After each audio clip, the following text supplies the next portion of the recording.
Next అమ్మ graph థియరీలో unit 4 గురించి మాట్లాడుకుంటాం. Colouring, covering and partitions and chromatic numbers. ఓకేనా? క్రోమాటిక్ నెంబర్ అంటే ఇక్కడ మనం కలరింగ్ ఇచ్చుకుంటాం. అంటే దట్ మీన్స్ ఏంటంటే మీరు అబ్జర్వ్ చేస్తే కనుక మీరు సిస్టంలో ఎప్పుడన్నా రిజల్ట్ అనాలిసిస్ ఇచ్చి ఎక్సెల్లో కానీ వర్డ్లో కానీ రిజల్ట్ అనాలిసిస్ ఇచ్చి దాన్ని పై చార్ట్ కింద బార్ గ్రాఫ్ కింద కనుక కన్వర్ట్ చేయమంటే అది కలరింగ్ ఇస్తుంది. అవునా? ఫస్ట్ బార్కి ఒక కలరు, సెకండ్ బార్కి ఒక కలరు, పై చార్ట్లో కూడా అంతే. పై చార్ట్ ఇలా ఉన్నప్పుడు ఒక్కొక్క దానికి ఒక్కొక్క కలర్ అనేది ఇస్తుంది పర్సంటేజ్ని బట్టి. అది ఎలాగంటే త్రూ గ్రాఫ్ థియరీ ద్వారా అవుతుందంట. గ్రాఫ్ థియరీ అనాలిసిస్ ప్రకారం ఏంటంటే ఈ టైప్కి ఈ యాంగిల్ కంటే ఫర్ ఎగ్జాంపుల్ ఇది ఉందనుకో అమ్మ, ఇక్కడి నుంచి ఈ డిస్టెన్స్కి ఒక కలర్ ఇమ్మని మనం ముందరే దానికి డేటా ఇవ్వాలన్నమాట. నెక్స్ట్ ఇక్కడి నుంచి ఈ పాయింట్కి ఒక కలర్ కావాలని మనం అనాలిసిస్ ఇస్తే కనుక దాని ప్రకారం ఇస్తుంది. అది ఎలా ఇస్తాము ఏంటనేది అనమాట క్రోమాటిక్ నెంబర్. దాన్నే క్రోమాటిక్ నెంబర్ అంటారు. Painting all the vertices of a graph. All the vertices of a గ్రాఫ్ని పెయింట్ చేయాలి విత్ కలర్స్తో such that no two adjacent vertices have the same colour. అంటే ఏంటి? పక్కనే ఉన్న వెర్టిసెస్కి సేమ్ కలర్ ఉండకూడదు. ఉన్నాయంటే ఈ రెండు బార్స్ ఏమైపోతాయి? నీకు సేమ్ కలర్ అయిపోతాయి. ఓకేనా? Have the same colour is called a proper colouring. అంటే నువ్వు కలరింగ్ ఇచ్చేటప్పుడు నువ్వు ఒకవేళ రంగోలీ వేసావనుకో, ఒక ఫ్లవర్ డ్రా చేసి ఒక పెటల్కి పక్కన పెటల్స్కి నువ్వు సేమ్ కలరింగ్ ఇస్తావా? సేమ్ అదే ప్రాసెస్లోనమాట. Okay. Or sometimes simply colouring of a graph. Okay. A graph in which every vectors has been assigned as a colours. అంటే గ్రాఫ్లో ఎవ్రీ వెక్టర్స్కి నువ్వు కలర్ అనేది డిజైన్ చేస్తావు according to the proper colouring is called a proper colour graph. Usually a given graph can be properly coloured in many different ways. చాలా different వేస్లో చేయొచ్చు. అది example ఇదే. నేను ఒకే గ్రాఫ్ తీసుకున్నాను కానీ డిఫరెంట్ వేస్లో కలరింగ్ ఇస్తున్నాను. చూడండి అమ్మ, ఇక్కడ V1కి ఎవరు ఇచ్చాను? రెడ్. చూడండి, రెడ్డే ఇచ్చాను. V2కి ఓకేనా, V2కి ఏమి ఇచ్చాను? చూడండి అమ్మ, V1కి రెడ్ ఇచ్చాను, V2కి బ్లూ ఇచ్చాను, V3కి గ్రీన్ ఇచ్చాను, V5కి ఎల్లో ఇచ్చాను. ఇక్కడ మీరు అబ్జర్వ్ చేస్తే మార్చాను చూసారా? V4కి రెడ్ ఇచ్చాను, V4కి పింక్ ఇచ్చాను, V4కి రెడ్ ఇచ్చాను. ఓకే. అంటే ఏంటి? మార్చచ్చు అనమాట మనం కలరింగ్ ఆప్షన్ అని. కానీ మీరు అబ్జర్వ్ చేస్తే ఎడ్జసెంట్ అంటే V1 V2 అనేవి ఏంటి? పక్కన వెర్టిసెస్కి సేమ్ కలర్ ఆప్షన్ అనేది ఇవ్వకూడదు. ఎప్పుడు ఇచ్చినా సరే డిఫరెంట్ కలర్ ఆప్షన్ అనేది ఇవ్వాలి. మీరు అబ్జర్వ్ చేయండి, V1కి V4 ఎడ్జసెంట్ వెర్టిసెస్ కాదు కదా రెండిట్లకి, కానీ రెడ్. అంటే ఎడ్జసెంట్గా ఉన్న వెర్టిసెస్కి సేమ్ కలర్ ఆప్షన్ అనేది ఇవ్వకూడదు. ఓకేనా? దాన్నే క్రోమాటిక్ నెంబర్. ఇక్కడ మార్చుకుంటే మనం బ్లాక్ కింద కూడా మార్చుకోవచ్చు, అంటే డిఫరెంట్ వేలో చూపించడానికి. ఓకేనా? Pass. Every tree with 2 or more vertices. ప్రతి ట్రీకి ఎన్ని ఉంటాయంట? 2 or. అంతేగా మనం ట్రీ ఫామ్ చేయాలి అంటే కనుక ఒకసారి చూడు, ఇది ట్రీయేనా? ఇది ఒక వెర్టిసెస్, ఇది ఒక వెర్టిసెస్, ఇది ఒక వెర్టిసెస్. అంటే 2 కన్నా దానికన్నా ఎక్కువ వెర్టిసెస్ ఉంటాయి. ఈజ్ టూ క్రోమాటిక్ అంటాం అనమాట. Select any vertex. ఒక వెర్టెక్స్ని తీసుకోమన్నాడు. ఇక్కడే వెర్టెక్స్ని తీసుకుని ఇన్ ఏ గివెన్ ట్రీ. ఓకేనా?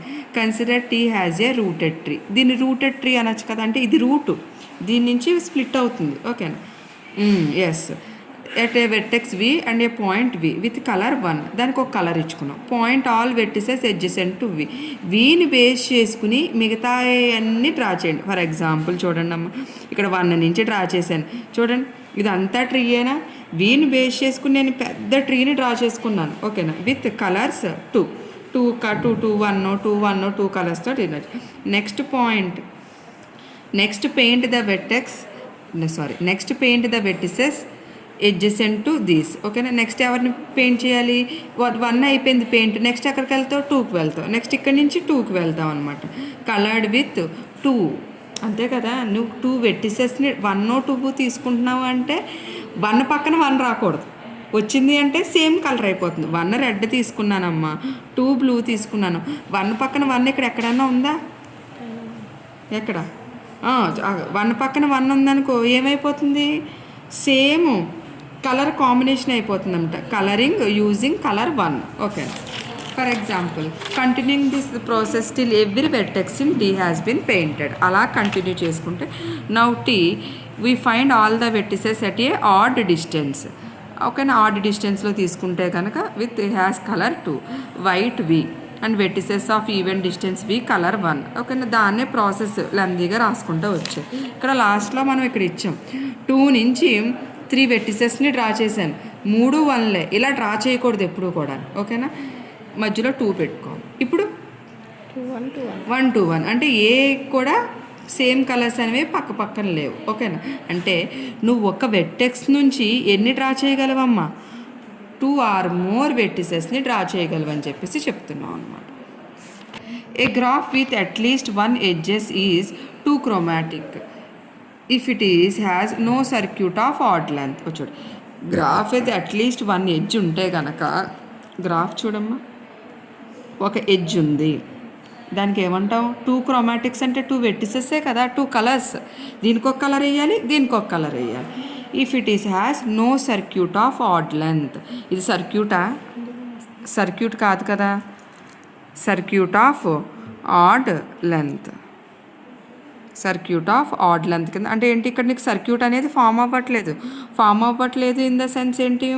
Of odd length. Circuit form అవ్వట్లేదు అంటే ఆడ్ లెంత్ అవుతుంది. Okay, consider a let G be a connected graph with circuit of only even length. Okay, G అనేది కనెక్టెడ్ గ్రాఫ్ అయితే కనుక మీకు ఆల్రెడీ యూనిట్ 1లో ఉంటుంది. కనెక్టెడ్ గ్రాఫ్ యొక్క సర్క్యూట్ యొక్క లెంత్ ఈవెన్ అవుతుంది. Okay, consider a spanning tree T G using the colouring procedure the result the above theorem. Colouring process చేస్తారు. Let us properly colour T with 2 colours. T అనే గ్రాఫ్కి 2 కలర్స్తో colouring చేసుకుంటూ వెళ్తాం. Now add the chord of T. Okay, now add the chord of T అంటే ఏంటి? Card means ఇదనమాట. ఒక గ్రాఫ్కి మనం కార్డ్ యాడ్ చేస్తున్నాం అంటే ఇది. ఓకేనా, now add the chord T 1 by 1 since G has no circuits of odd length. Okay, అప్పుడు G has no odd circuit. Chord add చేస్తే సర్క్యూట్ అయిపోతుంది కదా. ఇప్పుడు నేను ఇలా కార్డ్ యాడ్ చేస్తే సర్క్యూట్ అవ్వదు. సర్క్యూట్ అవ్వాలి అంటే కంప్లీట్ అవ్వాలి. Okay, the end vertices of every chord being replaced are different colours. అంటే ఎండ్ వెర్టిసెస్ ప్రతి కార్డ్కి అంటే చూడండి, end vertices of every chord being replaced are different colours. ఓకేనా, అంటే నీకు మీన్స్ ఏంటంటే నువ్వు ఏదైనా కార్డ్ యాడ్ చేసావంటే మళ్ళీ దానికి డిఫరెంట్ కలర్ అనేది రీప్లేస్ చేయాలి అంటున్నాడు. Does G is coloured with 2 colours అంటే కంపల్సరీ ఇందులో కూడా నువ్వు ఎలా కలరింగ్ ఇచ్చుకోవాలి? 2 కలర్స్తో కలరింగ్ ఇచ్చుకోవాలి. No adjacent vertices having the same colour. అప్పుడు G అనే దానికి ఎన్ని ఉంటాయి? 2 క్రోమాటిక్స్ ఉంటాయి. Conversely G has a circuit of odd length కూడా ఏమవుతుంది? సేమ్ 3 కలర్స్తో కలరింగ్ ఇచ్చుకుంటామని చెప్తున్నాం. ఇంకేమో ఓకేనా, ఇది చాలా important. The vertices of every planar graph can be properly coloured with 5 colours. అంటే ఇప్పుడు 5 కలర్స్ వెర్టిసెస్ తీసుకున్నాం అనుకో అమ్మ, మనం ఒక్కొక్క కలర్ని వెర్టిసెస్ అంటే ఒక్కొక్క వెర్టిసెస్ని తీసేసినా నీకు చేంజ్ అనేది ఏమి ఉండదు. చూడండి, colour 1 colour 2 colour 3 colour 4 colour 5. ఇందులోంచి నేను సర్కిల్లా డ్రా చేసుకున్నాను. ఓకేనా, సర్కిల్లా డ్రా చేసుకుని చూడండి 1 3 1 3 1 3 1 3 1 3 1 3 అంటే కలర్ 1 కలర్ 3 అని, కలర్ 2 ఇక్కడ ఇచ్చుకున్నాను, కలర్ 4 కలర్ 5. నీకు ఏమైనా చేంజింగ్ అనేది ఉందా? చేంజింగ్ అనేది ఉండదు. ఫర్ ఎగ్జాంపుల్ నువ్వు పారాగ్రాఫ్ తీసుకున్నావు అనుకో, ఇక్కడ కలర్ 1 ఇవి, ఇక్కడ కలర్ 2 ఇవి, ఇక్కడ కలర్ 3 ఇవి, ఇక్కడ కలర్ 4 ఇవి, ఇక్కడ కలర్ 5. ఏమైనా చేంజింగ్ అనేది ఉందా? చేంజింగ్ ఉంది. అంటే 5 డిఫరెంట్ కలర్స్ని నువ్వు ఎలా ఏ విధంగా ప్లానార్ గ్రాఫ్లో గ్రాఫ్స్ కింద డ్రా చేయగలవు అనేది ఇది పాయింట్. ఓకేనా, దాన్ని థియరిటికల్గా రాసుకుంటా వెళ్తాం.